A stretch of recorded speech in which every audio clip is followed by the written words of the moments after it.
In the B, the O, the Y-L-E, the H, the E-I-G-H-T. Now add the S, that's East Los Angeles. Relax, kids, mezcalito about to handle this. These motherfuckers hate what they can't be and fear what they don't understand. You say I can't and I can. You say I won't and I will. Yo, mateys! Your pessimistic view doesn't suppress my hunger. Only upsets my stomach, makes me sicker than I. What's going on, Drunken Sailor? Living the dream in my hot ass freaking garage right here, sweating. I feel like Anne Frank in this motherfucker. Oh yeah, you got it was I think it went up to like 84 over here, bro. I'm like, bro, I'm dying, dude. I'm dying, man. I love warm weather, man. I grew up with warm weather my whole life, so like I'm just used to it. Like I don't know, like it, but I like it like fall 70, 75, you know, like with a breeze, you know. Yeah, no, I just like it hot, man, because girls wear less, man. I remember summer school was fun because all the girls were wearing Daisy Dukes and little crop tops. I'm like, oh, hell's yeah. You must be desensitized to that over there, though. Not anymore, because like a couple times there's a couple cholas and I'm like, you should not be wearing that. It's not for everybody. Like you know, I don't know what it is about West Coast torta confidence that I'm like, you're too confident, sweetheart. Come on, like. Cover up. I'm noticing that's a big thing over there now, bro. Is everybody? It's torta this, torta that, bro. And it's like, yo, these bitches are getting proud. You know, I had a bit a long time ago, and this feminist got mad at me, and that I called it out, and I said the first big woman that's to blame for all this big positivity was Monique, the comedian. Oh, shit. Remember when she would come out, I'm big and I'm beautiful and I don't care. And she came out with too much confidence. And then everybody started jumping on that. And I'm like, dude, you're doing the people a disservice. And as soon as she won the Oscar, what did she do? She lost all the weight. Yep. Not healthy, man. It's not healthy. I get it. I got buddies that are into that. I like a thick broad myself. I'm not going to lie. But there's a point where it's like, dude, it's. No, you can't. You can get to almost the top of the mountain, bro. But you can't tip over, bro. You can't tip over. Exactly, man. Nowadays, it's kind of like you can't even say anything, like or else you're a fat shamer. You're a body like. I want people to do that to me. Call me fat, so it forces me to lose the weight, man. You know. That's what I did. When I started getting a little bit of a pot belly, I invited some of my homies, and one of my uncles, like with a big old thick accent, like, "Hey, man, you're getting kind of chubby." And all my homies started laughing and started cracking up. But I was like, for real? And I got on a diet. I was like, you know what? Thank you for saying that. I got my buddies laughing at me, made me go on a diet. You need it, bro. You need that. It's like, I'm sorry, but I don't know how a lot of people don't understand. You need that push.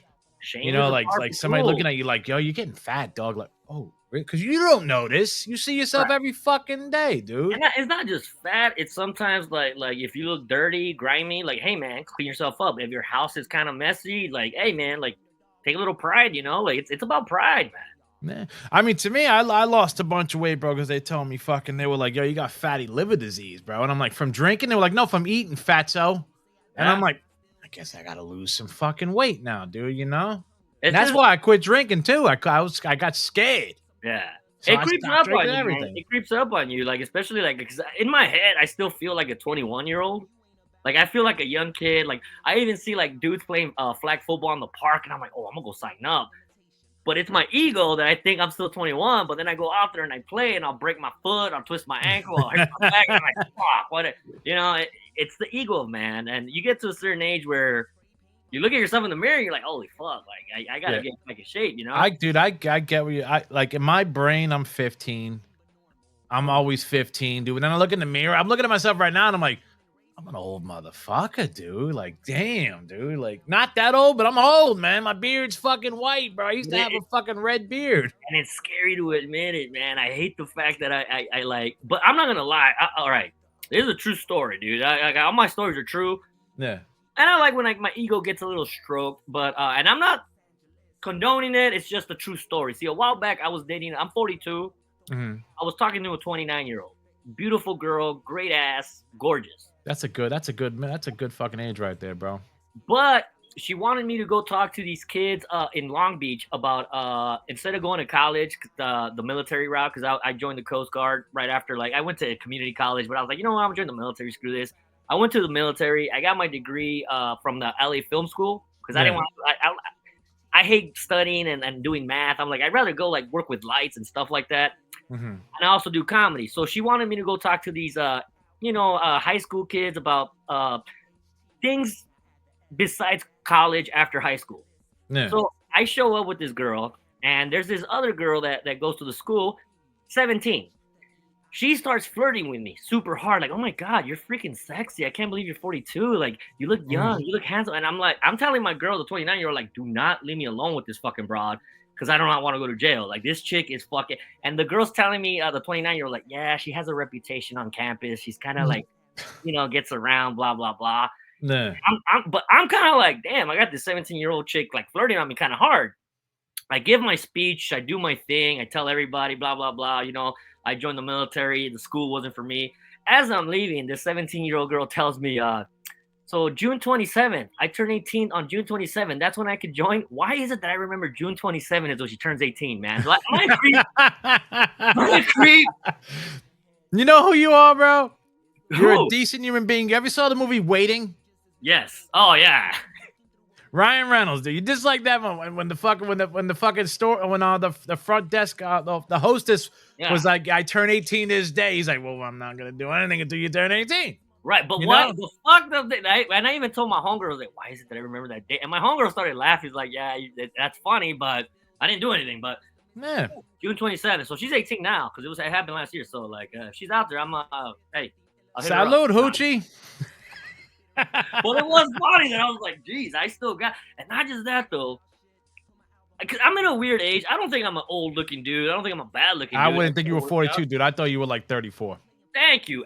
But I go to the VFW down my neighborhood, and I get a lot of these cougars. So I got really young girls or really old women, and girls my age. I think I'm at the perfect age where I could get it where I want it. Like whatever. You're in the middle ground, bro. You can get the hoochie mamas and the cougars. Too bad they're all fucking crazy, man. I'm happy with myself right now, dude. Maybe you should look into some gilfs. They got this shit together. I got a few on my Rolodex, but no, just right now. I was talking to this one broad, the 29-year-old, and she was nuts, man. I had to get out of there quick, but I'm proud of myself. What was up? I saw you with the wingman last night. Oh, I went to my VFW. You were the wingman, bro, for that dude. These old timers are fucking cool to talk to, man. That's why I like going to these VFWs or like these old timer bars. I'm not gonna lie. Saturday, I went to my VFW. Yeah. I saw a midget fight another like 60-year-old lady. Both of them were over 60. One of them was a midget. The other one was a little short cholita. And they got in a fight. And the security guard looked like fucking Animal from the Legion of Doom. I had to kind of break it up, but he's like, he's like kind of shocked. He's like, dude, you guys are both senior citizens. Like, why are you guys fighting? And they had to kick them out. Like, it was a whole freaking melee. That was Saturday. I went back Sunday morning because I go for my walk, and it's in my route. Yeah. And I stopped there because they have karaoke every Sunday afternoon, and it's a lot of old timers, and I like talking to them. It's fun, but my buddy shows up. It's this old dude named Tom, and he's a funny dude. I like him, but he's horrible at singing door songs. And when he gets on the mic, I'm like, bro, sit the fuck down. He fucks up Jim? He fucks Jim? Horribly, bro, horribly. And it pisses me off, but I'm like, just do your thing. And so, but I like the fact that, like, as soon as some ladies walk in, it's like, ooh, there's some ladies over there. Let me go talk to them. I'm like, dude, you're, like, pretty. I mean, you look pretty old, man. I didn't ask his age, but I'm pretty sure he's pushing, like, 65 Dude, the dude looked like he was pushing some fucking old shit, bro. But he's still like, hey, let me go talk to these gals over here. And I'm like, I want to be that guy when I'm older, man. I mean, you know what, man? He was probably a fucking pimp when he was younger. Doesn't leave him. And I'm not gonna lie, there's a lot of hooking up that goes on at the VFW. It's a lot of older people, and I like seeing it. I just sit down with my drink. What do they got to look forward to besides death? But I know, and that's the cool part. That's the part that I love. That I'm like, like I always hear that song from Matt TV, "Lowered Expectations." You got to look at it like this, bro. It's a blessing from God if you live that long. Yeah. So that's your fucking blessing to bang. Yeah. If it works, maybe he has some Viagra pills. Did he go to the bathroom and pop a pill? And there's a couple of these old ladies, man, that kind of like I fuck me, and I'm like, I kind of like it, but there's times where I'm like, would you stop already, lady? You're making me feel uncomfortable, but it feels nice. I like it.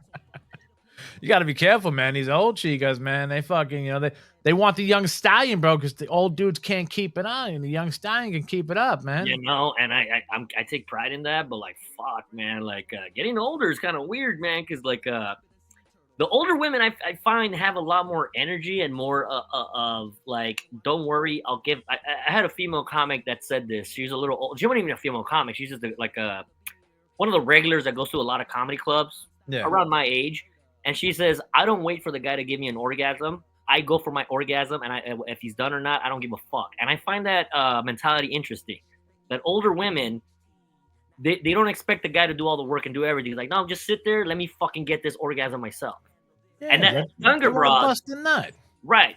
But younger broads don't think like that. Younger broads are like, well, you're the man, do all the work, and it's kind of weird that they're kind of lazy in that sense. Think about this, brother. Think about this one, man. And I when I was in my 20s, I dated a woman who was like 13 years older than me when I was married young. And she told me, bro, she's like, look, man, when a woman is in her teens and 20s, their drive don't kick in till they're almost 40. That's when they're drive, and a man kicks in at 20. 13. You know, 13, man. Yeah, you know, okay, teens to like your drive starts dying at 30. Yeah. You know, they start picking up at fucking 30, going to 40, and you know, like. I took a psychology class at ELAC, and I remember that they actually told us about that. I was like, "What, for real?" They're like, "Yeah, the older the woman gets, the more like she gets like a teenager," and that's why this VFW is interesting, man. It's just that like the only weird thing, man, is when you hook up with an old lady and you have to take off the pair of those granny panties. It's kind of a boner killer, man. I've had a lady one time. I'm not gonna lie. I hooked up with this older lady, and like she had her panties were all the way to above her belly button, man. It was old school. Yeah, and I was like, when I was taking them off, I was like, ugh. But you remember you ever saw the movie Grandma's Boy? Yeah, when he hooked up with you know, come on, man. He was like, it's like you got to knock the dust off of that once in a while for them. You know, you're doing the fucking Lord's work, bro. I know. I'm not gonna lie, man. I'm still friends with. When I was a kid, I was 13 years old. In Boyle Heights, there was a lady that used to cut hair. She was a barber. Yeah. Hugest ass in the world. You know, this lady worked out all the time. Hugest ass. I told my buddies at 13, one day I'm gonna fuck that lady. At 27, I got to do it. And I still call her. Like, now, she's 20 years older than me. She still calls me. Man, like, when we go out, she'll wear, like, these, like tight leather pants. Even though her face is a little busted now, she still has a decent derriere. And girls are like, oh, my God, is it real? Is it a BBL? I'm like, no, this lady still has a fat ass. No cellulite. I got video of her. Me and her. And, like, my buddies are like, dude, she's already old. I'm like, yeah, dude, but, like, she doesn't want a relationship, doesn't want any kids. She just wants to go out, have dinner, dance, and then just like fuck all night. Man, and I don't have to worry about anything. Ain't nothing wrong. You're the Boyle Heights Squints. If you ever watch fucking if you watch Sandlot, yeah, you're Squints, dude. Oh my shot. The only thing is that I gotta move on because my cousin saw her the other day. I was like, dude, we saw her. Kind of got a little older, but like she still's got a fucking fat ass, man. I ain't gonna lie. One night, you just turn her around. Oh yeah, no. Like for a one night stand, she's perfect. Have a breakfast in the morning. Yeah, all right. See you later. And not just that though, but she appreciates that I'm still a gentleman.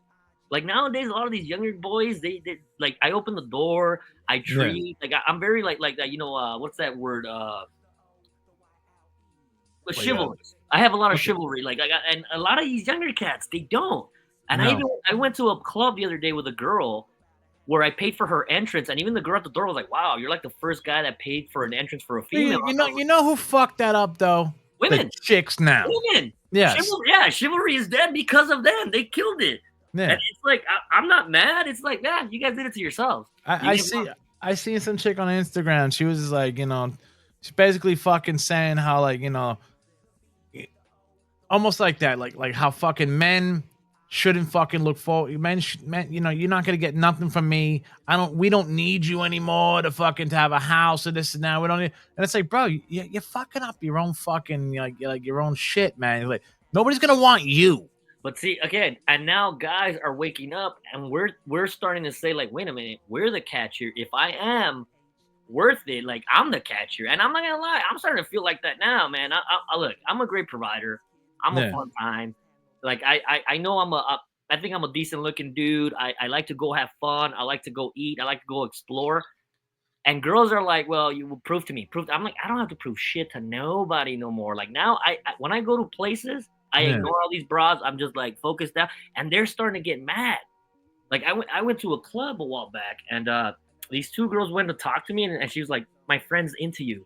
And I was like, you know what? I'm not interested, because honestly, it looks like you guys are in college. You guys gonna try to fucking tell me how I'm a pig, how the wage gap is a thing, and how I'm a misogynist, and I don't want you to correct me. I hate that fucking word. But they started laughing, and they're like, nah, you know what? You're 100% right. We are kind of like that. I'm like, yeah, that's what I want to do with you guys. And I just walked away, and they were like, you guys are doing it to yourselves, man. Yeah. You're the reason why fucking dudes just fucking smash and bounce. Yeah. But again, now they're doing it, and it's cool, but they get attached too easily. I think they get attached way faster than dudes. Oh, 100%, dude. They'll get attached to that one fucking guy who just don't give two shits, but they're like, oh, I love it. Look, Bill, you did it to yourself, bro. You did it to 5 other guys. You don't think it's going to come back and hit you once or twice? Karma's a bitch. Karma's a bitch. You know? Speaking of karma, bro. Karma's hitting Howard Stern, bro. Yeah. He might not get his contract renewed at the end of the year, man. But I mean, I mean, come on. How edgy can you be? How old is he now? Like 60 what? He's fucking, hold on, let me look it up, man. Let me look it up here, man. I'll tell you right now. I mean, back in the 80s, the edgy thing was funny. And now that he 71, brother. Oh, 71. All right. He kind of got pussified by Hollywood. And that's what happens. You lose your edge. And it's okay, but when you start like siding politically with one side and you're not a comedian, you're not pure. And then this younger generation is probably not into shock jocks. They're like, who the fuck is Howard Stern? He's not even a shock. Like when I just got my car, right? I had 3 months of satellite, right? And I was listening to Howard Stern, and I was like, bro, this ain't nothing like the '90s no more, bro. It's boring. He's like ECW when it went to WWE. It's like, yeah, it's not the same. It lost the edge. There was nothing there, but he's just talking to fucking and when it came out that he wasn't gonna get renewed, he came out that day. They said the motherfucker didn't even leave his house to go to the negotiation meeting. Everybody else in the show went to the negotiation meeting. He didn't go. He stayed home. But then when he found out that they might not renegotiate, he jumped on and grabbed Lars from Metallica and started interviewing him. It's like, bro, to get views. Yeah, it's like, dude, come on, bro. It's the same thing. I mean, it's the same thing with Kimmel and then Colbert, and it's like, well, you guys are leaning towards one side as comedians and entertainers. You got to be right down the middle. Yeah. And be fair. I went to a concert a while back with fucking go see the Misfits with the original Danzig. Okay. The original singer. Danzig, middle of the concert, starts fucking talking about how he's pro-Trump and we need to start like giving like a fucking. I'm like, bro, just fucking play Die My Darling or whatever. Like, just play some of the fucking classics. I don't Shut the fuck up, dude. Dude, I was pissed. I love Danzig. I love the Misfits, but I'm like, dude, come on. I don't want to hear this shit. Yeah, we're at a fucking concert. I got 2 tall boys. I want to get fucked up. Come on, man. It's crazy, bro. It's like I love all things New Jersey, just like you love all things California. But I can give 2 shits about the Misfits, dude. I can give 2 shits. I think, but see, the funny thing is, most of the his fans. I'm a Bon Jovi dude, bro. I know, but most kids that are his fans are Hispanic kids from like LA, Mexico. Oh yeah, dude. Everybody loves the Misfits. I mean, even fucking El Vampiro. He was a fucking Canadiense. Oh yeah. Took that fucking gimmick in Mexico because they're like, damn, there's a lot of Misfits fans over here, and he's a big Misfits. But I don't know. I think they're like a Kiss band for the newer generation. Because I think it goes Kiss, Misfits, and then what the fuck are ICP maybe or Twisted for like your kids. And you got to throw Slipknot in there after that. Well, they're masks though. They weren't painted. They were masked guys. But I don't know. It just like I didn't want to hear a fucking I never knew he went political on stage. It's like, yo, you don't do that, dude. I didn't either, but that's why I was like, what the fuck? And he just like isolated half his fucking audience right there. Boom. Half your audience is probably like, yo, fuck you. I think everybody was confused because they were like, just like, yeah, wait, what? What's going on? It was just awkward and weird, man. They were probably gonna be like, bring back Graves. Yeah, no shit, man. And again, I just don't care. Like, I just hate that now everything's like, what side you on? What side you on? Are you left or right? Right? I'm like, dude, I don't give a fuck. I just want to have a beer. Yeah, if you like Trump, good for you. Here's cheers. If you like fucking Kamala or whatever, good for you. Cheers. Leave me the fuck alone already. Exactly, dude. Exactly, bro. It. I always say, man, Hollywood people, man, they're fucking up their money. Yeah. By choosing, like, don't let nobody know nothing, bro. You're in the spotlight, dude. You're there to make money. Now you just lost 50% of your money. Right. And it's kind of like I don't know, man. I don't even care anymore. And they tell me, and the thing is, I don't like when people try to bully me though. They try to bully me into, well, you're Mexican, your parents are immigrants. No, I feel like being a Mexican is kind of like being a child to two divorced parents.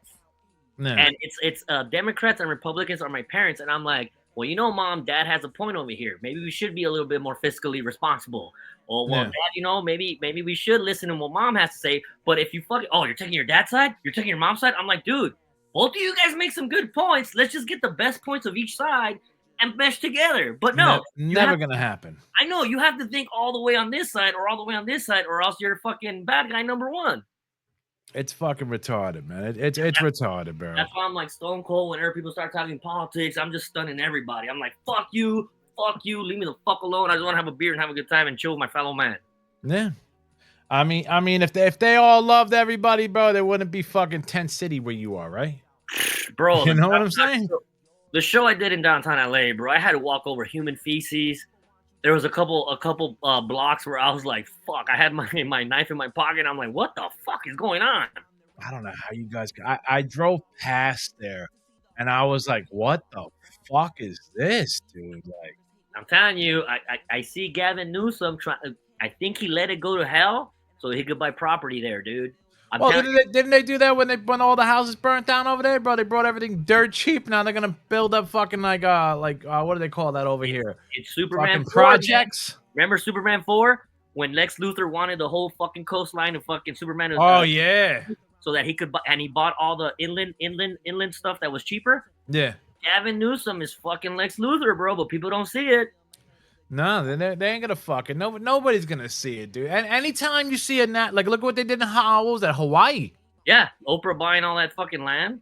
And Oprah, you're supposed to be some great fucking friggin' supporter of the poor, right? And this and that, you champion the people, right? But then when they wanted to go on your land to live, to for help, you said, get the fuck off my land. And this is the thing that pisses me off about the left, that they don't see how the left is lying to them. Like, dude, just because they pretend to be your friend. And this is what I get mad at. Like, even my pops, man, a while back, we got our bathroom redone. Yeah. And the way my dad found these guys is our neighbor was getting their bathroom redone. And my dad's like, oh, they're from the same town that your mom's from in Mexico. And I'm like, okay, but do they do good work? Well, they're from the same town. We got to fucking support each other. I'm like, that's how Latinos are, dude. That's what I'm saying. That's the ignorance of the voter. That, well, he's like me. He sounds like me. He looks like me. I don't give a fuck if you look like me. If you sound like me, can you get the job done? And that's the thing that we should be looking at. Like, fuck. Oh, this guy. In LA, we've had so many corrupt politicians. Villaraigosa, a couple of local guys that were like, just because they had a Hispanic name, they voted. And they got caught stealing from the fucking people. They got caught doing a bunch of shady shit, going to fucking Laker games, where a front row ticket to a Laker game is worth more than your yearly salary. How the fuck are you affording these tickets? You know? I can imagine that, dude. Oh, because they have a Hispanic name. It's like he's for the people. No, they're not. No, he's for fucking taking the people's money, bro. It happened where BLM, they did it too. The fucking chick was fucking living in a mansion. Yeah. Fucking away from all, and I don't think she even helped out black folks, man. No. But if I were to say, and that's the other thing that I was working on. Like, if you ever mention Black Lives Matter or the whole thing around black folks, they give you the same look that they give you when you bring up OJ. Like, all right, man, I know OJ did it. I know Black Lives Matter stole the money, but I'm black. I have to side with them, okay? They give you like a look like, I know they're wrong, but like I don't want to admit it because I'm black and I have to side with them. Like, yeah. Exactly.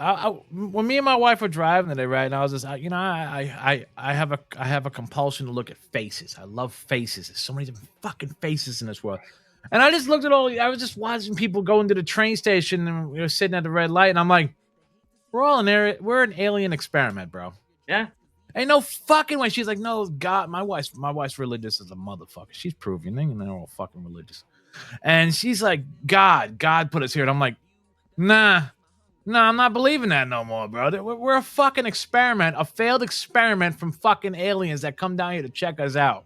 Yeah. You know, and like they're checking out their cattle and shit, and they take some of us, see what's going on, and all right, man, put them back in the fucking roost.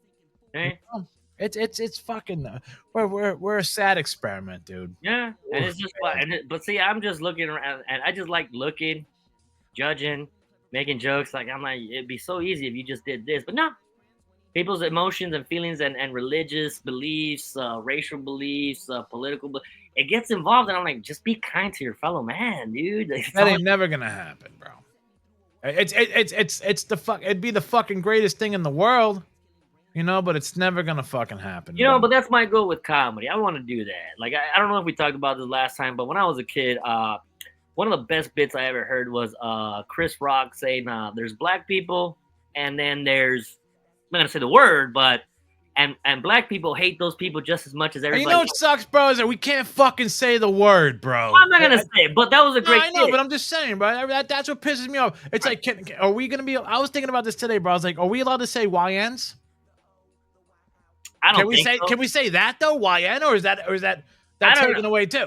But again, when he said that bit, I kind of like, even though he was a black kid from Brooklyn, growing up in the crack, I grew up as a poor Mexican kid in LA, but I was like, we got Mexicans that you're describing. They're not black, but they're Mexicans. And they embarrass me just as much as black people get embarrassed by those people.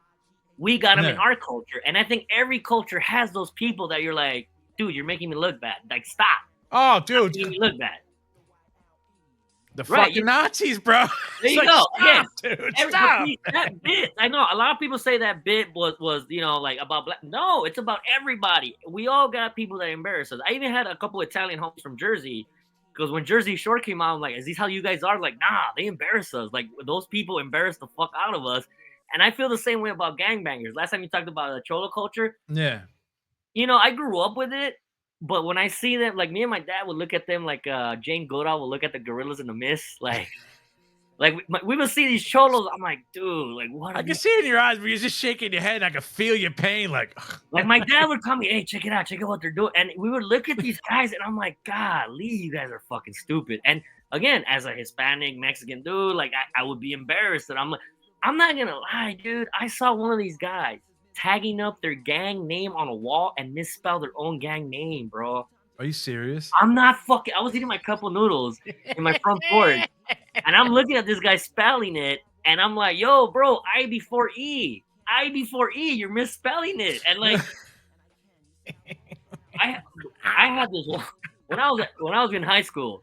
Yeah, there was this gangbanger that was trying to talk to these girls. He got an orange. Threw it at the back of this girl's head. It's like, hey, what's your phone number?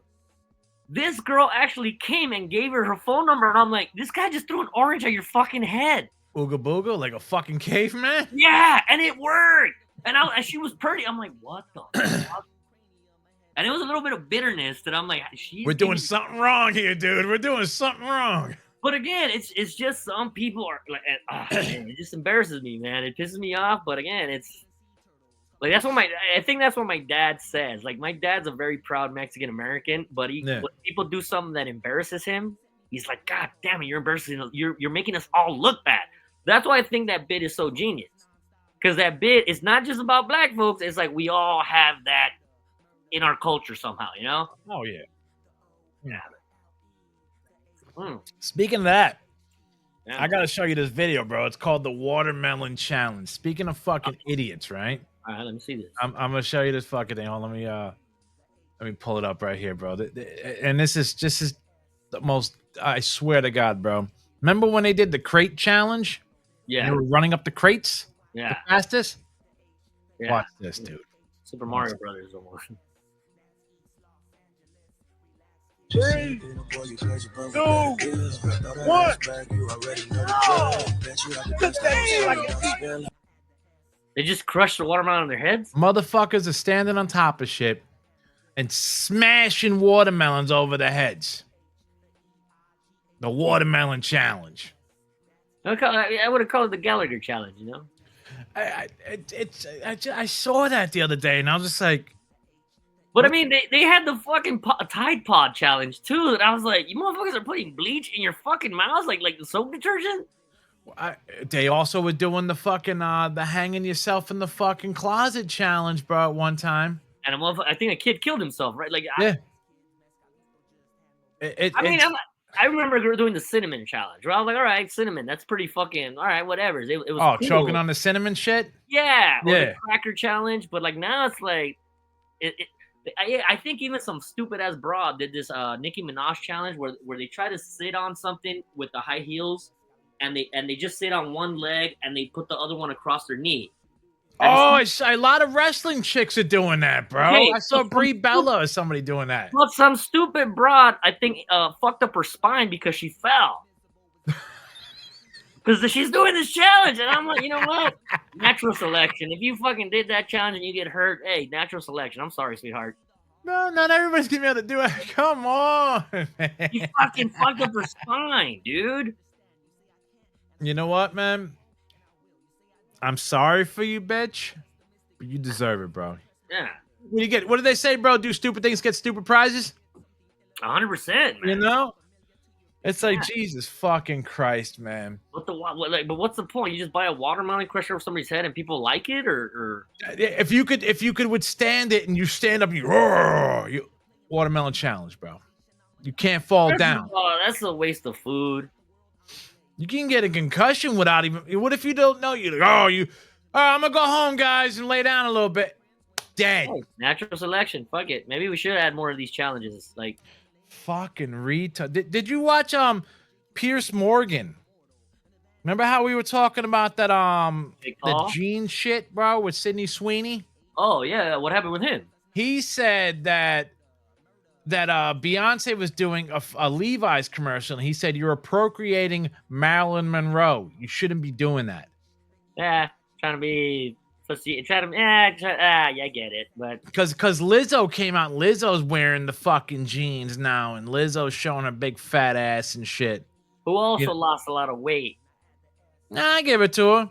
No, I know, but the thing is that she was all about weight positivity until like her health became an issue, and they're like, oh shit. Yeah, this is the thing.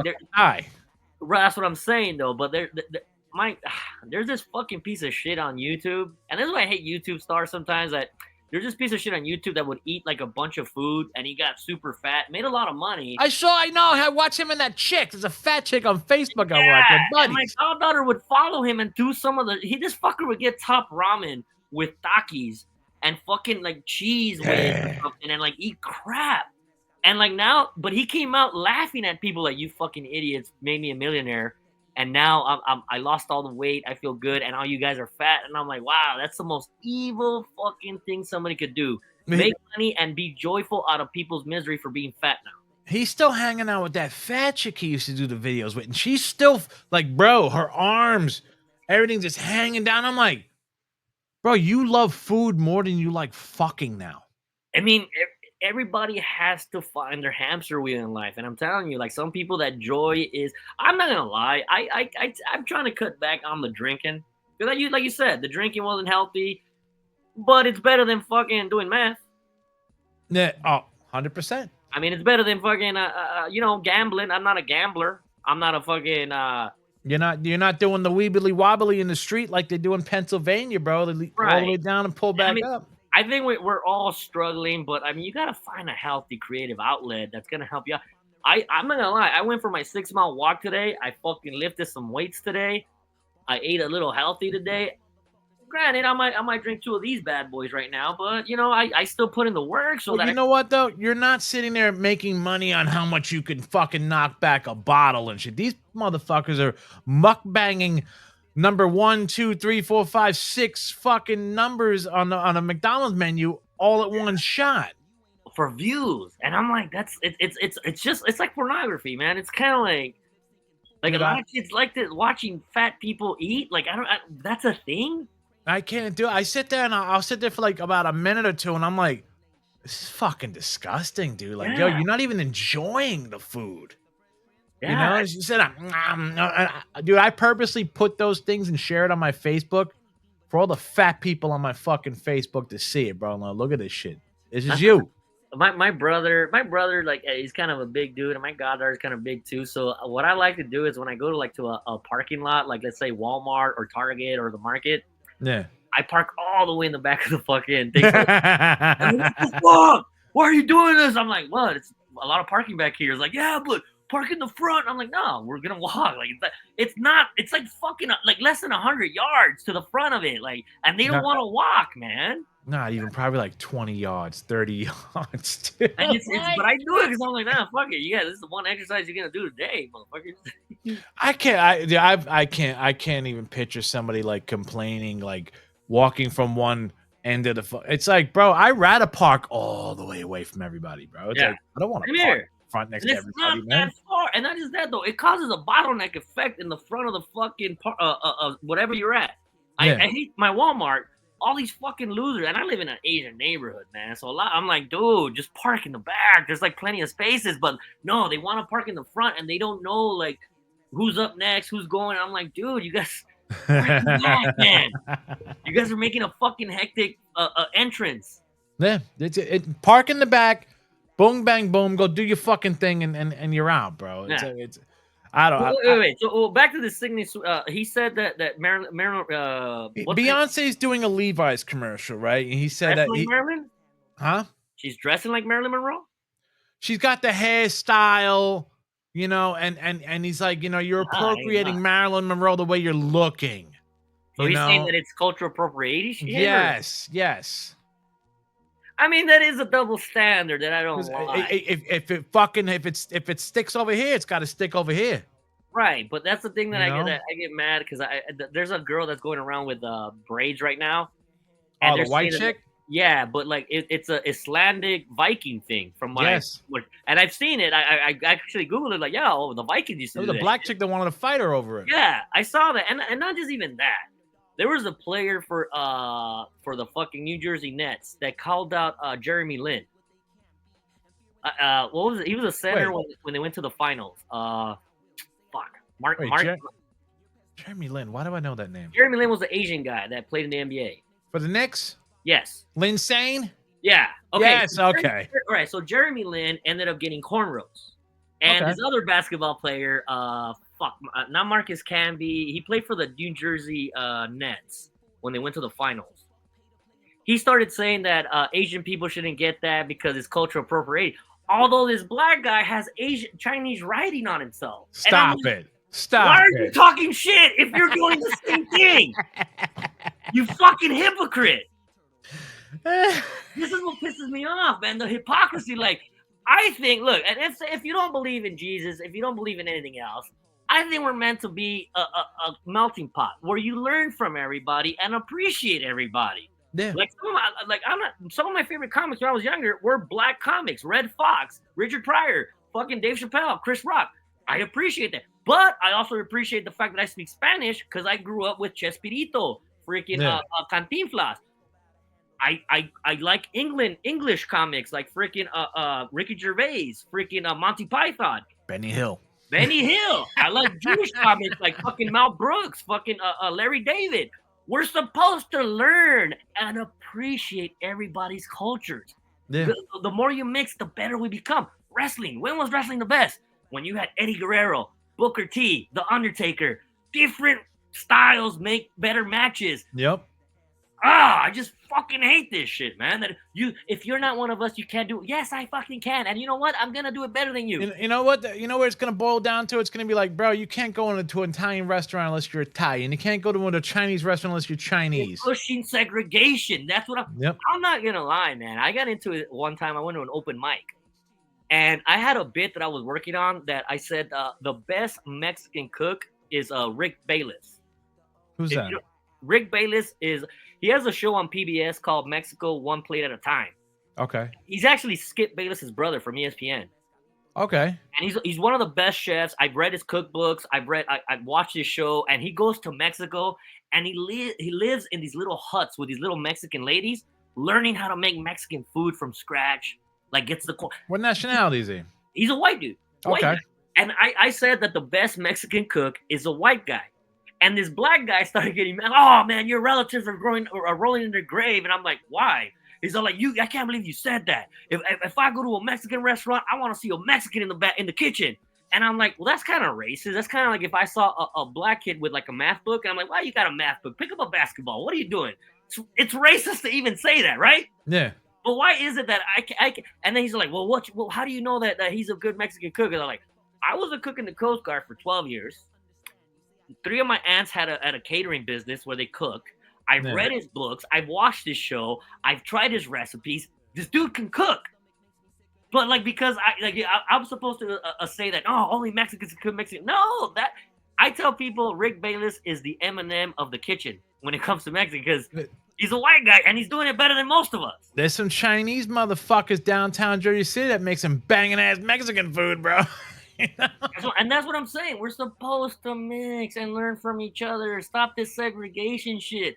Even a couple years ago, there was these 2 broads in Seattle. I think it was in Seattle. This is why I hate when their own eat their own. Or I love. Like, Seattle's super progressive, super Starbucks town, man. Right.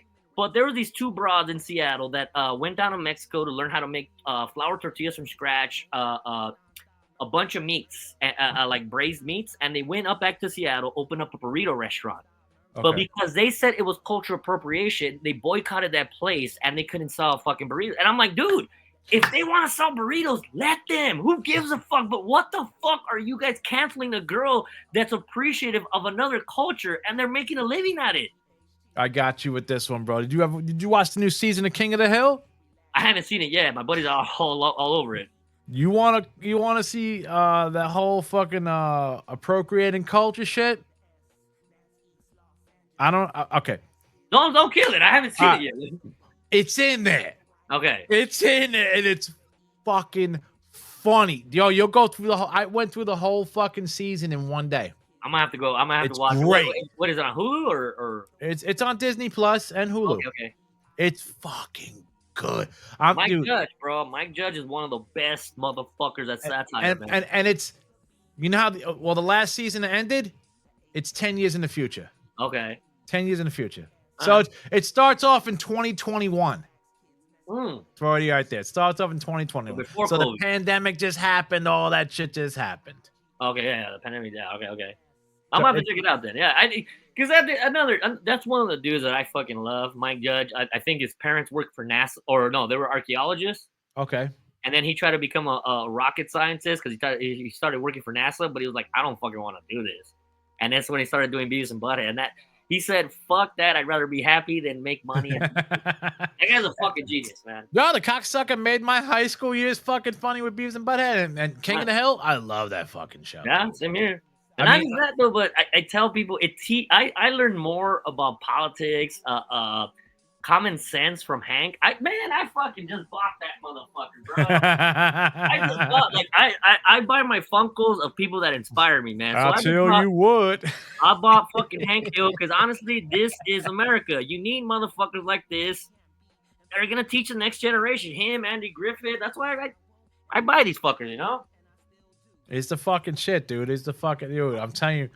Oh man, it's just fucking great, dude. They brought everybody back and they brought a fucking bunch of new motherfuckers in there, bro.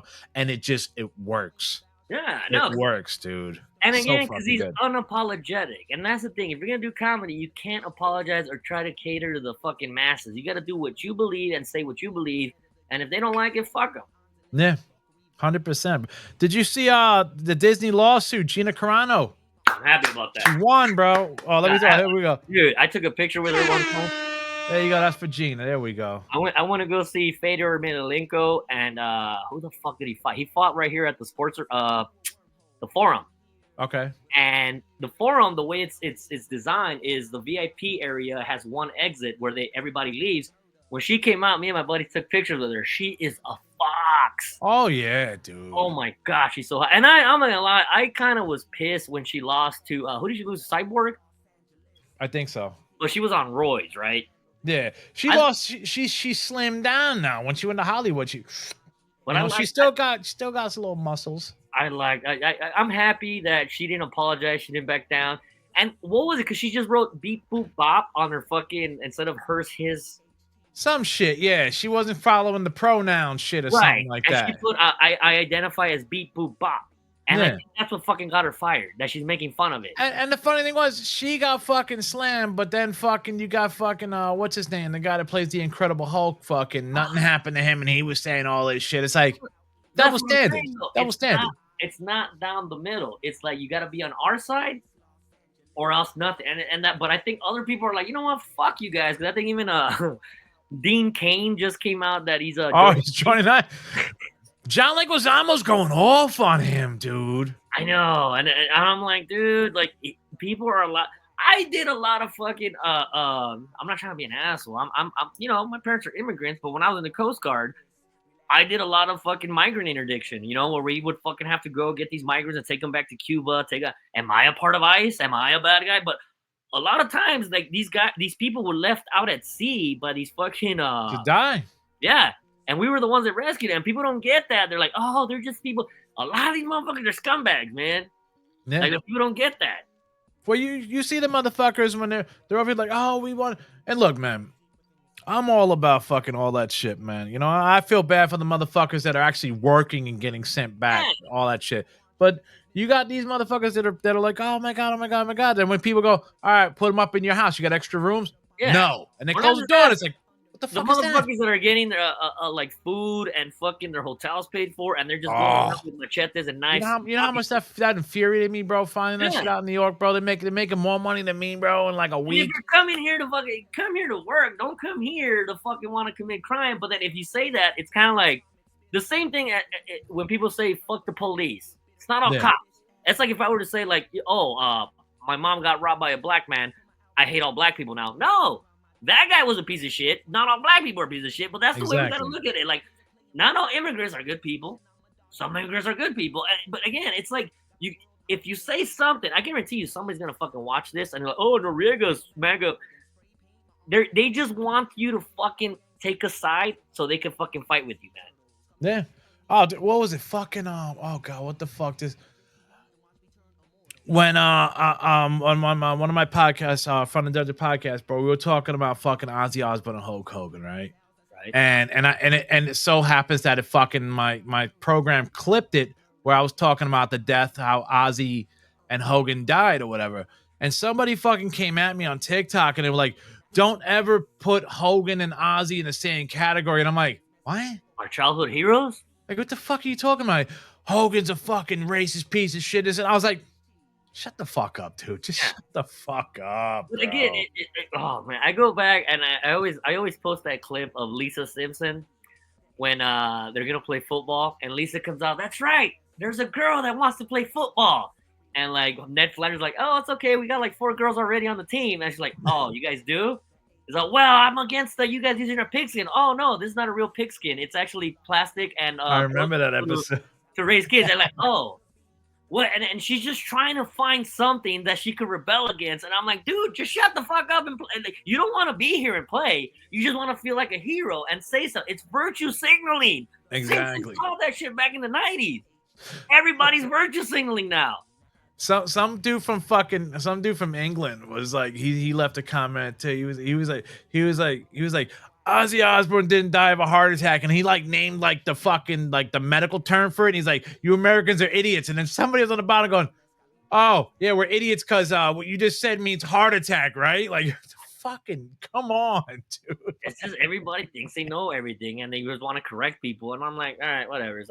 Sure, yeah, I don't care. My sister was like that, bro. I spelt one fucking word wrong, and she's like correcting me, and I'm like, does that make you feel better? You know what the fuck I meant, dude. Like, the ego of people, man. Fuck, dude. That's why I fucking can't. I just keep to myself. I hang out with my buddies. You know what? Me and my buddy, I go to this bar, and me and my buddy had like a 45-minute discussion on who was hotter, Wilma or Betty from the Flintstones. Wait, the live character or the cartoon? Cartoon. And it was the most fun conversation I had. Like, no, dude. Like, we were drunk and we were arguing about that. I say Wilma. I'd fuck Wilma. See, I like brunettes. So I was a Betty guy. Okay. And you're wrong, but it's okay. But no. But again, see, this is the thing that women don't get. I'm just going by fucking. I like the hotness. But women don't get that. I had a 45-minute discussion with a buddy of mine. We're drinking beers, talking about the stupid. That's what I love. I think that's what most men, heterosexual men, we could do that all day. We could just argue about the dumbest shit. We have arguments about Barry Sanders or Walter Payton. Who's the best running back?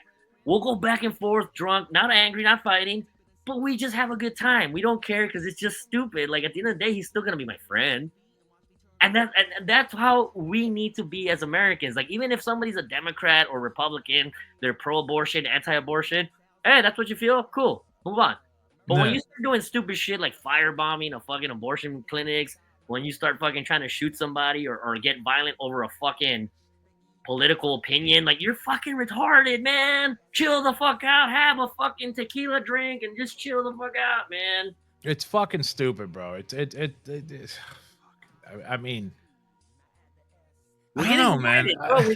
We're like, a lot of people, I think that's what most of these fucking idiots on the left are doing. They're segregating us to the point where we need, like, I thought we were fighting against segregation, but like the stuff they say, like, oh no, they need their special place. They need their special place. They need their special place. So I'm like, so we're back to segregating people. Watch. They're gonna start fucking saying that you can't fuck a white dude can't fuck a Spanish chick, or a Spanish dude can't fuck a white chick. It's gonna go to that, dude. I'm putting my foot down, motherfuckers. Yeah. You know what? I'll bust a rose and go to Ireland if they ever do that, dude. Because I'll stick my dick whatever I want. All right. No, and I always say that. I say that like I got called a racist once. What? Because I said a joke. I said a joke at an open mic, and I got mad. I was drunk, and I said, my laptop porn history looks like the ride It's a Small World from Disneyland. I feed my meat to everybody, so like, don't tell me I'm racist. You know? That's stupid. That's where my mind goes. Like, I masturbate to women from all colors. Yeah. I could have said I fucked them, but yeah, but you're right though, man. That's where they're trying to fucking lead. It feels like that's where they're just dropping banana peels. Come on. Follow what is that shit ET used to fucking eat? Follow the Reese's Pieces. Yeah. You know, and we're just fucking these stupid people just fucking gobbling up and following it, bro. And it's fucking it, and that's why, like me, I'm trying to fucking say, like, you know what? Fuck everybody, follow me. I'm all about peace and love, but if you do something stupid, we're going to make fun of you. We're going to talk shit, because that's the way I was raised, man. We talk shit to each other, and it's nothing but love. It needs to go back to that. I mean, I know when we grew up and shit, yeah, like, you couldn't bust somebody's balls unless you were friends, you know. It's boom, boom. And it's also testing the boundaries. Like when you meet somebody, you're like, oh, you're Irish. Oh. And then you say something like a fucking around, they're like, and they laugh. They're like, all right, this guy's cool. And I like that part of life when you try to walk that tightrope of like, can I be this much of a dick? This much of a dick? All right, this is where I draw the line. And you have to learn it the old-fashioned way, you know. But nowadays, if you try a joke, I'm gonna cancel you. You're canceled. Man, this fucking Asian kid, dude. The joke. All right, there was an Asian kid playing Sudoku on his phone. And I jokingly said, like, wow, Asian people, even when you guys are playing games on your phones, you guys are still doing math. And he got mad at me. He called me a racist. And I was like, bro, I've heard your ad. You got jokes about Mexicans. You got racist jokes about Hispanics. Like, how come you could do it, but when I say something, I'm racist? Get the fuck out of here. So I told him. But then I started talking to other people. And this was the interesting part. I told all these other people, these other comics in that scene, I was like, hey, yo, this fool called me racist because I said this. Everybody told me. He says Asian hate is at an all-time high to make people feel guilty so that they book him because he's not that funny. Oh, you got to be fucking kidding me. So if he uses it to try to get bookings. Like, oh, the reason you don't book me is because I'm Asian, right? Asian hate. I'm like, no, it's just because you're not funny, maybe, bro. That's just like fucking everybody get a trophy fucking shit, man. It's back to that, bro. And look, I was cool with the dude. I was friendly with the dude until he fucking said that. And I was like, you know what? Fuck you, like pussy. Like you know me. We're homies. And the fact that you would go there, think that I'm racist, I'm like, fuck you, dog. But they don't even know the definition. They ruined the definition of the word racist, bro. You know, it's just because you say something. No, you got to have that fucking disdain in your heart where you'll murder that motherfucker for nothing. And again, look at my laptop. I masturbated to all the greats. No, I'll take Scarlett Johansson. I'll fuck Beyonce. I don't fucking care, brown or white. Let's roll, Beyonce. Which one we taking here, bro? Again, but keep the Maryland hair. It kind of turns me on. I don't care what the fuck, dude. Kind of like Storm from the, like Storm from fucking X-Men. Yeah. Well, you can get whatchamacallit from WWE for that shit, man. Oh yeah.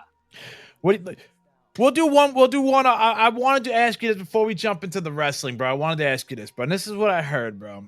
And I don't know if it's real or not, man. You're a sports dude. You're a baseball guy. You're a historian over here. Everything.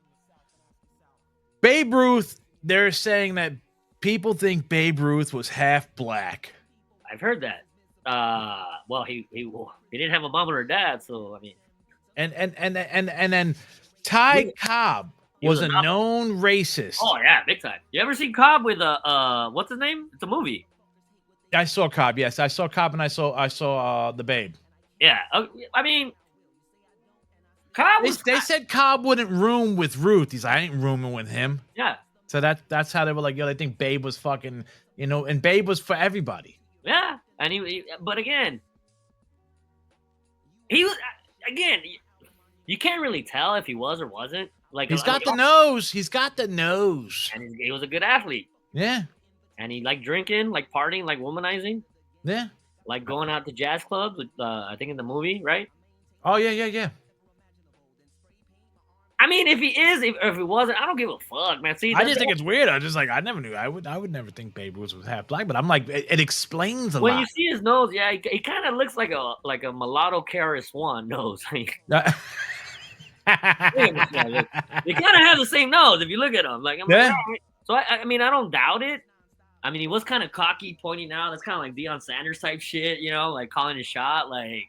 But then they said Ty Cobb was for integrating baseball.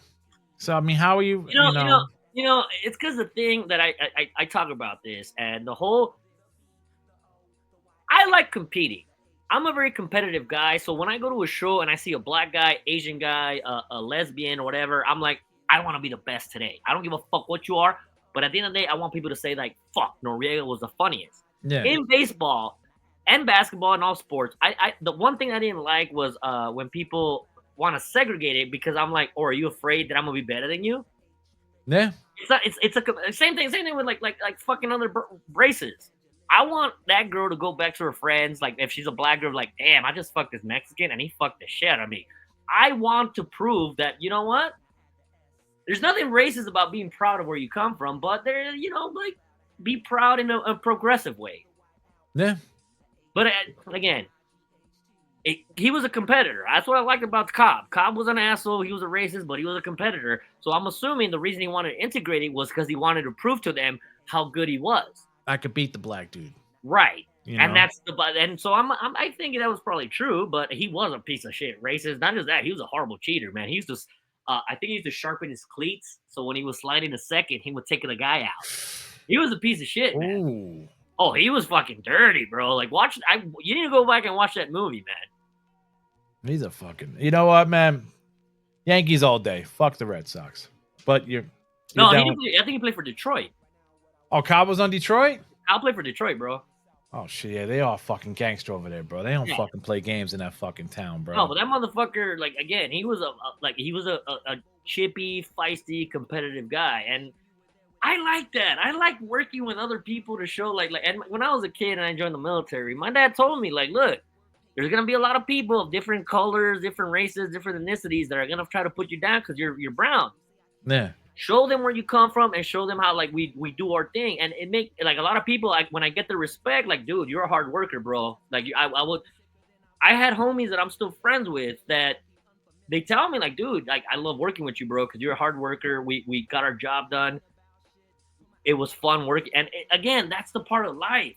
Meeting other people. One of my Cuban buddies one time, because in the military, it's a lot like the real world where people try to throw you under the bus. One of my Cuban buddies, when I was in Miami, he was supposed to show up to work at 8, and he got fucking drunk the night before, crashed his car.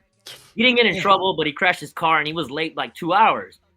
I took over, and I told everybody, oh, no, he went to Home Depot to pick up some stuff, so I'm just covering for him. So, like, when he showed up, he thought he was in trouble, and I was like, nah, bro, I covered for you. Don't worry. And he looked at me like, dude, like other people would have thrown me under the bus. Like, thank you. Still my buddy to this day, because that's what men do.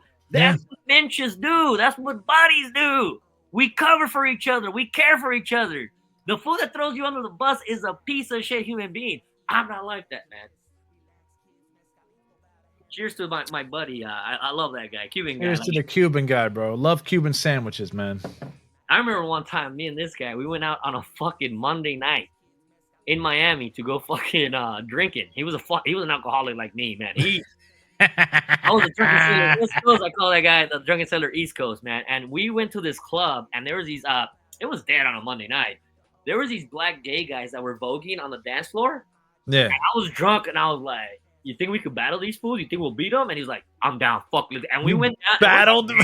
But we started like voguing and like battling these guys, and my homie like. But I like the fact that he didn't miss a beat. He's like, "You down to go battle these fools?" Like, let's do it. And we just started doing this stuff. And these guys, we started shaking their hands after, like, "Hey, you guys are pretty fun. You guys are pretty fun." Hey, he's friends with these black gay dudes, man. And it wasn't anything but just that. We don't care. We accept everybody. We want to fuck around with everybody. We want to laugh with everybody. Have a good time. Yeah. That's all it's fucking about, bro. What's the old say, man? You know, you have a good time because you're not here for a long time, bro. Yeah. Zunzunegi. That was my homie's name. Zunzunegi. Cuban guy.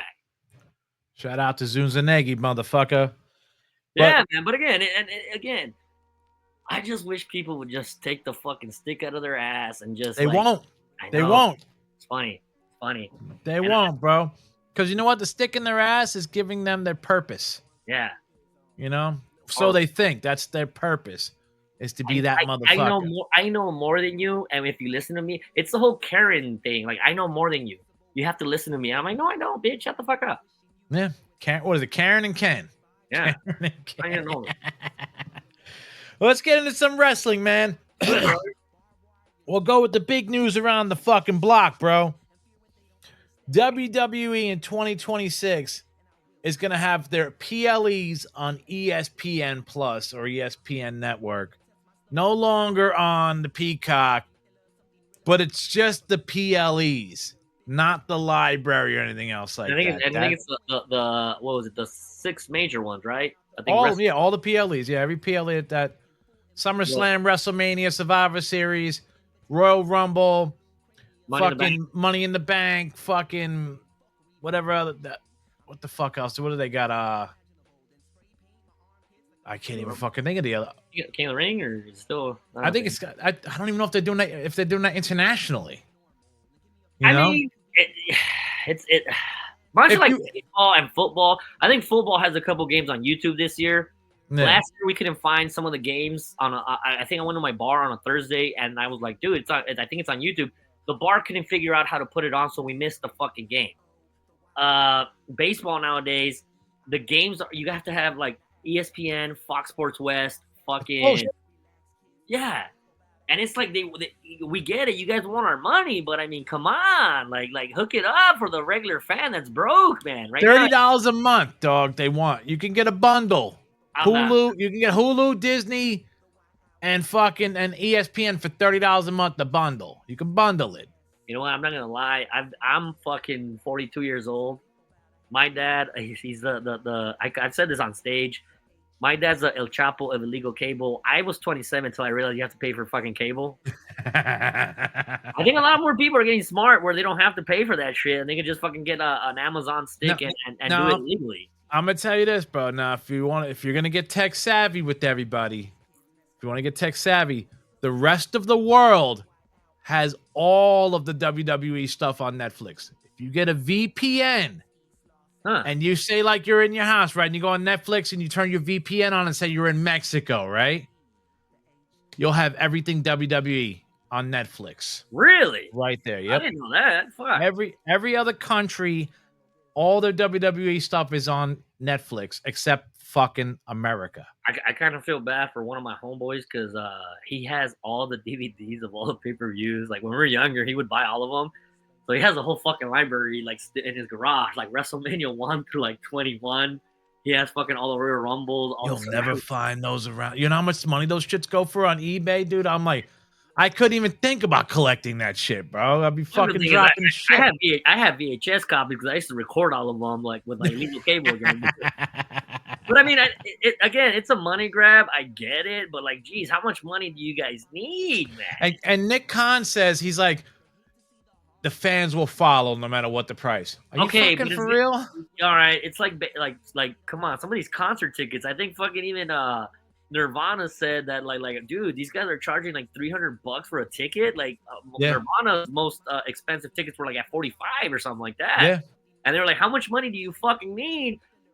And I think it's gonna make it like, are they gonna watch it, or I'll just watch the highlights on fucking Raw? You're not gonna be able to go to a fucking PLE unless you're ready to drop like at least 2 G's for the one night. I think what was it? What just happened? WrestleMania?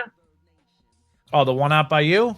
No. What happened in? Oh, SummerSlam. I'm sorry, SummerSlam. SummerSlam, yeah. I think somebody was pissed off. Somebody, a wrestler just came out saying like, dude, it was like $4,000 for like nosebleed seats for the 2 nights.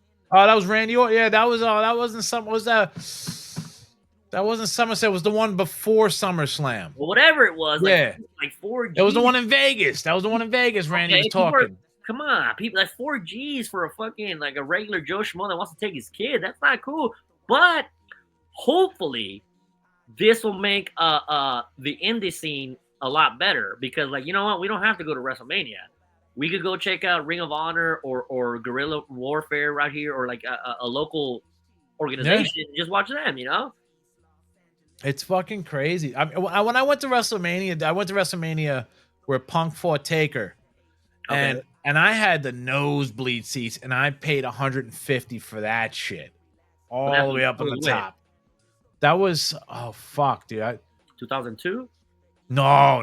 That was like 2013 or something like that. Okay, yeah, all right. Yeah, okay. That was when The Rock passed the buck to Cena. When The Rock. Okay, that was the New Jersey one. Okay, because I was in Miami. I was in Miami the year before when The Rock beat Cena. Yeah. But I think I might have paid nosebleeds. I think I might have paid like $200 for our seats. And you go to nosebleeds now, but what are you dropping, bro? A couple $100, dude. Man. I would never, like, you see, like, to me, it's like the only people you see that are in the front row are either millionaires, influencers, or OnlyFans models, bro. Because those are the only ones that have the money. Boxing now, it's like boxing. It fucking sucks, dude. I'm like, and you're gonna fucking sit there and say like, oh, well, these fools are gonna pay $30 a month for this shit. But okay, to be honest, man, I go to a lot of what is it called? Like those fake bands that pretend to be the real band. Cover shows, cover bands. If you smoke a joint, you have just as good a time as you do. Like, I just went to go see a fucking Depeche Mode tribute band. Yeah, I had a fucking great time. I didn't have to make line. It wasn't a big ass concert. I didn't have to drop a lot of coin. I still had a good time. That's what I'm telling you. Maybe it's for the best. Like, you know, when I was a kid, my dad used to take me to local wrestling promotions right here in my neighborhood of Boyle Heights. I still had a good time. Me and my buddies were like booing this fucking the Russian dog, the Perro Russo. This fucking guy came out throwing tortillas at the crowd. And like my dad was cracking up. That's heat right there. No, and I was like, hey, fuck you, man. Don't fuck. And my dad's cracking up because my dad, he kind of knew, like you know, it's wrestling. And my dad was like, that guy's from Oaxaca. He's not even fucking like Russian. Well, my dad's having a good time seeing us have a good time. Little kids have a good time at a local wrestling venue. I think I mean, look, the Banana Slugs, that baseball team that just came out. I heard those games are actually a lot more fun than an actual MLB game, like the Harlem Globetrotters. You know? Oh yeah. So I don't know.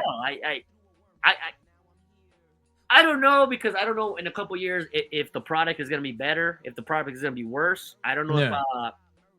I mean, how much am I gonna be spending? Like to go to? I was trying to get tickets to go to I think Survivor Series at San Diego at Petco Park this year. Yeah. I was talking to my friends, but my friends were like, nah, dude, the tickets are going to be like $400. I went on there. A couple of the nosebleed seats were like $400. It's insane, dude.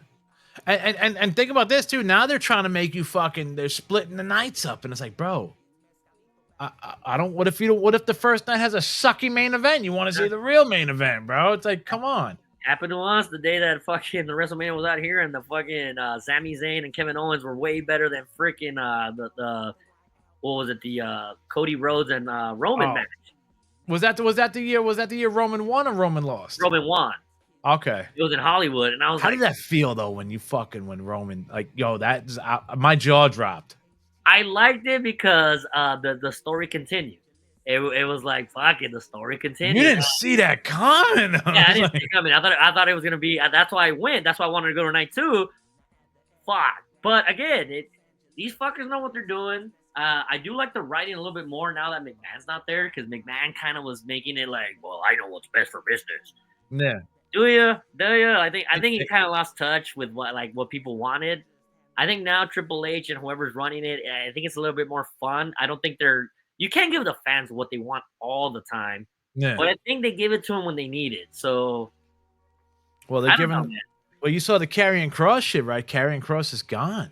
I know, but I don't know yet. I honestly don't know if that's a shoot. I think it's a work, dude. I think it's a work. It's a work, dude. Because they're doing popular. Look at fucking what's his name, bro? Fucking what's his name? R-Truth. That was a fucking work. That's what I'm saying though, and I think you have to do. And then same thing with fucking Sami Zayn, not Seth Rollins, where his wife was showing. Look at that shit, dude. But you have to use social media now to keep kayfabe now. Like I like it. Because I hate when fucking people on the internet are like, oh, they ruin it. And I miss the spontaneity and the surprise of wrestling. That's what made wrestling fun. But did you see the Karrion Kross, that documentary saying you dropped the same day his contract ended? Come on. That's why I'm kind of like, and he is kind of hot. I think they fucked up by getting. He had the number 1 selling T-shirt. And he had that crew building up with those 2 big guys, the AOP. Oh, yeah. If you would have just added like a third, like maybe fucking, who's that? Aleister Black. Yeah. Could have been like a cool 4-man group in SmackDown. Well, he said he was supposed to do a group with Bray Wyatt before Bray passed. They were talking about it. That would have made sense. But I think he could carry his own group. Like, not be a world champion right away. But if he can make that U.S. title, IC title more relevant. I think they should have put the strap on him for the IC. See what it does. They did it with LA Knight. IC or US, the mid-card. The mid-carders really used to be the stepping stone of, like, this guy's going to be a star in the future. So if he is going to be a star, give him the belt, the mid-card belt, see how he does with it. Yeah. They should have, man. They should have put something on him, man. But now everybody on the internet's fucking like, oh, you dropped the ball, fucking scumbag. And it's like, but we're talking about it. That's what they want you to do, dude. But we're talking about it, and that's what WWE does now. They want to get people to talk about stuff, so that when it does happen, like, oh yeah, I was right. You see how nobody's here talking about AEW, dude? Nobody's talking about it anymore. Well, I mean, it's because every fucking week, freaking a new wrestler, you got a super surprise. I got a super surprise this week coming up for you guys. What's the name? It's all in AEW. I'm like, dude, every fucking week is like a new XWE. Did you hear who's about to be all out? Who? Edge. And they're saying John Cena has him on the list. He might come for fucking Saturday Night's Main Event and fight John Cena. I never liked Edge, bro. I'm sorry. I didn't care for him. I like Christian, bro. Christian was my man. He was funnier, but it's just like, I always looked at Edge as like the Nickelback of wrestling. Like, I'm not trying to be a dick, but like I just never liked him. I never thought he was cool. Like, I don't know, just on this day, it's like, stop, dude. Stop. Yeah. He's like a dopier fucking Jericho. No, but Jericho could wrestle, and Jericho had funny fucking gimmicks. No, but he's a dopey version of Jericho. He's like an autistic Jericho. Like, I think Jericho was 1,000 times better than that guy, but fucking, he never, like, physically, he never impressed me. Like, he didn't look buff or anything. For him to be main eventing, I'm like, all right, he's kind of scrawny, but all right. And then, like, I don't remember a match that I was like, wow, this guy stole the show. I never remembered a match where he was like the show stealer, you know, like. Never, bro. Not even when he fought Matt Hardy, bro. It was like, bro, Matt Hardy stole that show. Exactly. Or even when, like I said, I think I said it last time, those fucking TLC matches, he took the least amount of bumps. I think that you said that it was a spear that he did. That one spear thing with Jeff But Hardy. it was Homeboy that took the fucking bump, not him. And he never took bumps. And like I said, he was always kissing ass to fucking the Freebird. That's what the Hardy said on that Michael shooting. Hayes. Yeah, the Hardy said that, like, if we were to kiss ass like Edge and Christian do, yeah, it probably would be further on in our careers, but we did. I mean, that's the truth. I feel that. That's 100% the fucking truth, dude. Did you I was listening to the Kevin Nash podcast, and he was like, I didn't catch it till after he said it. He was like, they were talking about who was at Hogan's funeral, and they were like, well, it was, and he was like, yes, Julius Caesar was at Hogan's funeral, and Julius Caesar talked, and they looked at him. He was like, Vince was at the funeral, and Vince spoke. They were like. He said there was so much security there, Hogan security, and because Linda McMahon was there, they had the fucking presidential security there. They were like, yo, it was like Fort Knox, bro, Hogan's fucking funeral. I bet, as it should be. It's a fucking national icon, bro. I know a lot of people think like John Wayne, but for us, he was like our John Wayne, man. Yeah. He is like a fucking icon to a lot of kids, man. Even though, same like John Wayne, said racist shit, who gives a fuck? Still fucking taught us how to fucking hulk up, how to take our vitamins, how to say. Exactly. He was a good guy that got caught up getting recorded by somebody saying some fucked up shit. That's the other thing I can't stand. Bubba the Love Sponge or who recorded it. That was Bubba the Love Sponge, dog. That's a piece of shit. Well, he got the tape stolen out of his house. Look, man, I've gotten drunk a couple times myself. If somebody would record some of the shit I've said when I've been drunk and inebriated and like they'd be like, oh my God, this guy's he's going. I'm like, fuck yeah, I was drunk. Yeah, I might have said something out of pocket, but I'm not a fucking bad guy. My niece was my sister was telling me, she was like, they were talking about who passed away and this and that. And she's like, oh, he's a racist. And I was like, tell me one racist thing you never fucking said. I was like, everybody says something racist, bro. You're gonna sit there and fucking cast him down because the dude made one fucking mistake. Come on. Back to my homie, the Cuban guy. One time we were ragging on each other on the ship because he was Cuban. Yeah. They gave a bunch of us these paddles after we left the ship. They would give you a paddle with your name on it. You know, thank you for serving on this cutter. One of my buddies, who was Arab, told the Cuban guy, like, hey, man, when we go back to Cuba, you should drop some of these off to your relatives so they can fucking paddle over here faster. My buddy, the Cuban guy, started cracking. We all started cracking up. Oh, shit. It was a funny fucking joke when he said that. We all started cracking up, though. But, again, military. That's why I fucking miss the military. Nobody had a fucking stick up their ass, man. Well, now they kind of do. I heard that it's very PC now. Yeah, from when I fucking heard, you probably couldn't get away with fucking telling somebody to go fucking swab the deck or go fucking go sweep the fucking front of the building or something, bro. Like, that's why I'm glad I kind of got out of red because I would have probably ended up in the break for some of the shit I used to do and say. So, I mean, it's fucking sad, man. But that's just you know what? It's gonna come back.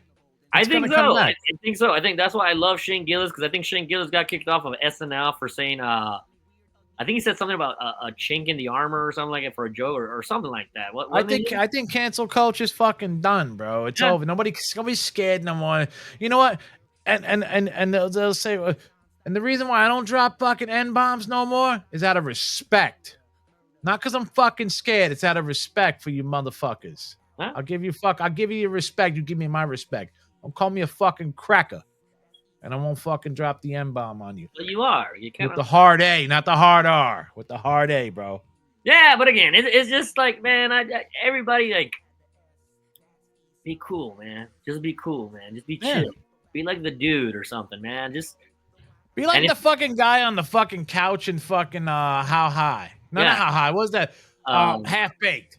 Half-Baked. Be the couch guy. Hey, man. Be the couch guy, bro. And that's what I'm learning, man. Like, I needed. That's the thing about the comedy game out here in the West Coast. Like, I'm learning to just avoid people because a lot of people don't have the humor that I have with my friends. Because I can insult my friend's mom. I can insult my friend's fucking, anything about. And we laugh about it. Like my Cuban homie, when he heard that, he started cracking up, and we all started cracking up because we were all homies, and and he knew it was out of love. And it was an Arab guy saying this. This Arab guy, even fucking there's one time he had to do a fucking presentation and he tied a bunch of fucking wires and bombs to himself. He's like, and he showed up like that to the presentation to show how to deal with terrorists. It was a funny. Arab dudes are funny too, man. I ain't gonna lie. There's some Arab dudes out there that get a bad rap, but like Arab dudes are kind of funny sometimes, man. That guy was a cool guy. But he was Arab and Colombian. What? He was half Arab, half Colombian. Whoa. I forget. Cool as fuck, but he was such a smart ass, smarmy, fucking like dark sense of humor. Like he was a cool dude, man. Oh fuck! I forgot to bring this up. Also, too, WWE fight Austin Theory. No, they did not. Under the fucking rug. Yeah, they swept it under the rug. He was just fucking gone. He's gone. A couple days before Karrion Kross. You know. I mean, same thing happened with fucking homeboy, the Scottish guy. Oh, what, McIntyre? When he quit, or when he got let go, he said, "Fuck it, it's my time to go out in the Indies, rebuild myself." Same thing happened with Cody Rhodes. Went out to the Indies, proved his fucking worth. Same thing happened with who else? Who else got fired? That came back? The Maharaji. Oh fucking! Oh god, I can't fucking relate. He came back and won the belt, dude. Yeah. So sometimes it's not the end all be all. I think he's got potential. I think he just needs. Sometimes the indies help you out more. Appreciate when you're in the big leagues. Maybe that's what he needed in a couple years when he comes back. Well, you can't. Well, all these fucking I'll call Cody crybabies out there and shit. Where you can't fire, dude. You can't work for the company forever, bro. Sometimes you got to go out and come back, bro. You know. Yeah. And it's not the end all be all. That's why I always tell people, like, dude, like sometimes firing is the best thing that can happen to you. Even McIntyre. I've heard interviews on. I think he had an interview with Jericho or something on his podcast. Like, dude, I thanked them for what I did. I thanked them for like the way that I let go. I left on good terms. Yeah. And if there's other people coming up the ladder, dude. Yeah, and sometimes you're just not needed, man. And when you come back, fuck, you're gonna probably baby steal shit. Look at McIntyre. McIntyre's fucking like on top of the chain, you know? Yeah. He reinvented himself. Even when he came back, he reinvented himself, bro. Again, you know, with the whole Punk shit. And he fucking took out Brock from fucking took his belt, and he took him out the Rumble. Yeah. The one guy that you could say that he's got a number on Brock, like he's fucking destroyed Brock Lesnar. Like the one guy, that's the one guy. They won't understand, dude. They don't understand. But everybody has to be a winner, bro. You know, like sometimes you just need. What if you got? There's other places that might need you to build them up. And it's kind of funny though that they kept the other cat though, the Australian guy. Oh, he's gonna be gone too. He's funny though. There's something about him. He's charismatic, and I think him with the new Waller, right? Waller, he's fun. Yeah. I enjoy him. I think he's actually was more hilarious. But I think what's his name? I thought he was gonna be the next Proto. They were a good comedy duo.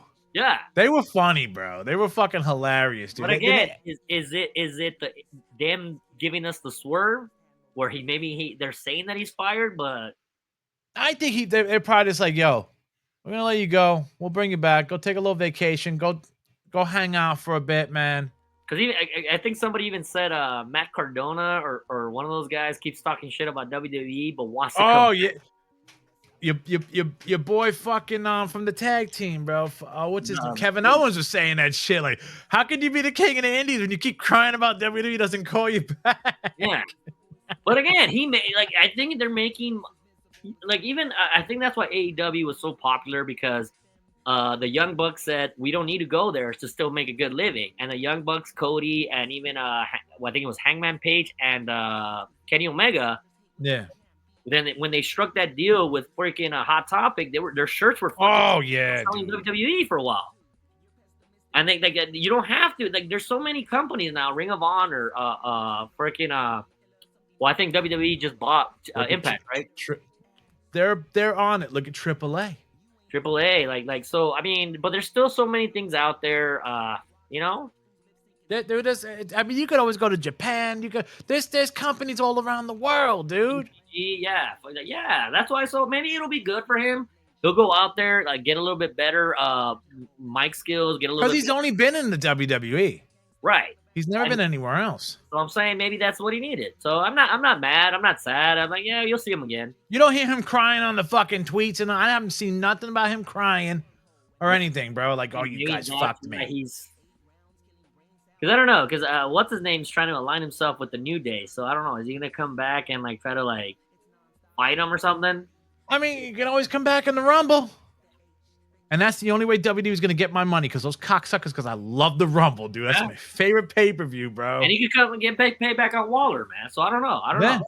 Again, I didn't, but again, he never really stole the show. He caught my eye a couple times. He was kind of entertaining. He was doing that whole selfie stick shit, and Vince loved him. I was like, all right. He's a bit douchey, which I like. I always like a douchey in a bad guy. So like, but he'll be back. He'll be back.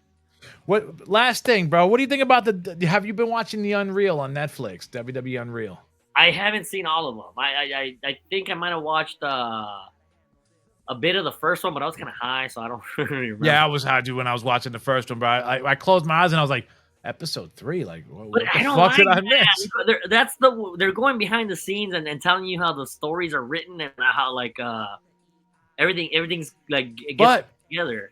Whatchamacallit, Paul Heyman was just being interviewed by who's that fucking that Canadian dude, bro? Slick back hair. With the he has the bald head, the fucking guy who's always interviewing.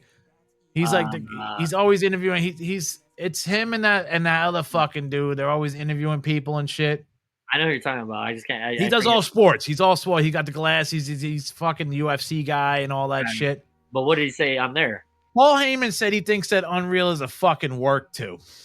He's like, I just think it's all everything's a work, bro. He's like, you have to do it because part of wrestling is you gotta like suspend disbelief and just believe that it's real. I don't like it. So if it is, it's kind of like, fuck, what do I believe now? And now they got me like, should I believe this? Should I believe that? So maybe that's the new way of keeping kayfabe. Having to do these shows to like show people like, look, this is kayfabe, so that's how we're gonna have to do it, you know? Yeah. Because they just got you like you can't reinvent the wheel, but you got to keep putting new fucking spokes on it, bro. I dig it. I mean, I haven't watched it yet, but I dig the concept behind the scenes. I'd love to know behind the scenes, bro. It's one of my buddies, we were at the beach a while back, and he was telling me how like he doesn't like how WWE doesn't have the kayfabe anymore, and he's telling me like, I remember when I was younger when fucking Eddie Guerrero and Rey Mysterio fought for fucking Dominic's fucking parental rights. I'm looking, I'm like, you know, that was fake, right? He's like, shut the fuck up, let me have it. I'm like, bro, but you're not gonna win a kid in a wrestling match. You know that, right? But my buddy was pissed, like, dude, stop fucking it up for me. Let me believe. Like, again, some of us just want to fucking believe it's real. Like, let us believe it and stop fucking it up for us. Yeah. But I was like looking at my homie, like, I mean, it's an escape. Yeah, it's an escape, man. It's a real life novella you can touch. Hell yeah, brother. You know, it's like that. You couldn't, like, I guarantee you, for a lot of these fucking chicas, bro, who are able to go to a fucking novella and be there in real life, they'd freak the fuck out like us. No, I think that's the reason that a lot of Latinas are very like emotional and toxic because they watch novellas and they try to reenact that shit. And I'm like, dude, it's not a fucking soap opera. Just get in the kitchen and watch the dishes. Shut the fuck up. Don't tell me a dig, but like I got an aunt that watches novellas, and every time she gets in a fight with a family member, she talks like she's in a soap opera, and I'm like, all right, dude, like chill the fuck out, you know. But then again, my buddy George. All right, back to my buddy George because he was a big wrestling fan like me. But we were buddies. This one time he got super drunk at this bar, the Mayan in downtown LA, where they used to host Lucha Vavoom there. Oh, that's the Mayan was also where they had Lucha Underground, right? Yeah. Well, Lucha Underground was somewhere else. Lucha Vavoom was at at the Mayan. Okay. Well, my buddy was super drunk one time, and like he was like on the dance floor with this chick, like dancing. And he took his shirt off, had a wife beater on, and this chick, like he would tell this chick, slap me on my chest, and she would slap him, and my buddy would pretend he was like, like Ric Flair, like, and I'm like, bro, how fucked up are you? And he was like doing a fucking show on the middle of the dance floor, and then he picks his broad up on the middle of the dance floor, and it's fucking like got her like the Undertaker's last right, but he's eating her out on the dance floor, and me and my buddies are like, this motherfucker is fucked up, yo. He like he gave it a last ride after he was done shit. Shout out his Justin Sane. That was his name, Justin Sane. Part of the Project Boys, a tag team from Boyle Heights, man. But oh, that's a great fucking name, dude. Just Insane. Oh, it was. It could be Just Incredible's cousin. That's where we kind of. But hey, Very Dangerous, Just Insane. We kind of looked at Just Incredible. You could have had the trios title, bro, if you would have grabbed him, man. But he's my boy, man. But like, fuck, I remember that day. Like, yeah. That's insane, dude. That's fucking that. You know what, man? Everybody in that place had to have been drunk to not notice that shit. We were it was just a fun fucking night. And then the next day, like, my buddy wakes up like hungover as fuck, and he's all like, "What are we gonna go get to eat?" And we were just like, "Bro, it looks like you ate a lot last night, bro, on the dance floor, man." Because like he had this bra, like fucking. I was like, "Holy shit!"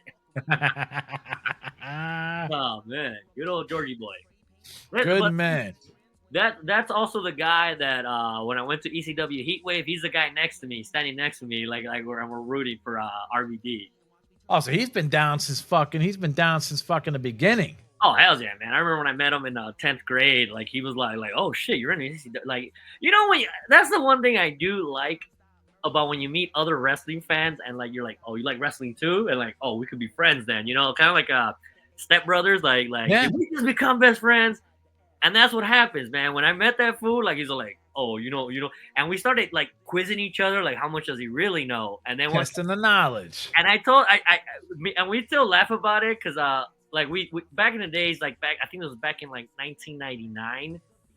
I said, what's the craziest shit you ever saw? And we both said, oh, there's one time the Survivor Series, I think Marty Jannetty was gonna fucking get powerbombed by one of the Body Donnas, but in midair he turned it into a Hurricanrana, and we were like, yeah, that was badass, right? And then that's when we were like, I like this guy because he likes crazy moves.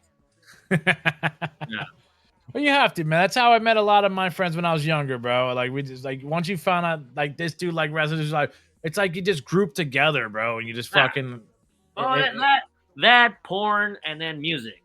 I think that's why I keep telling people, look, just kick it with people that like the same shit as you and shut the fuck up, you know? Yeah, stay away from the motherfuckers that don't like the fucking same shit as you, man. But Noriega. Yeah, man. We're at the 1 hour and 30-minute mark. Wunderbar. What do you got coming up, brother? What do you got? What shows you got coming up for the people to go to? You know what? I just got invited to do a Yesy Ortiz, who's a DJ on Power 106, is doing a fundraiser for people in the community. They're raising funds. I think it might be for like a sporting YMCA right here in East LA. So I'm doing that on the 23rd.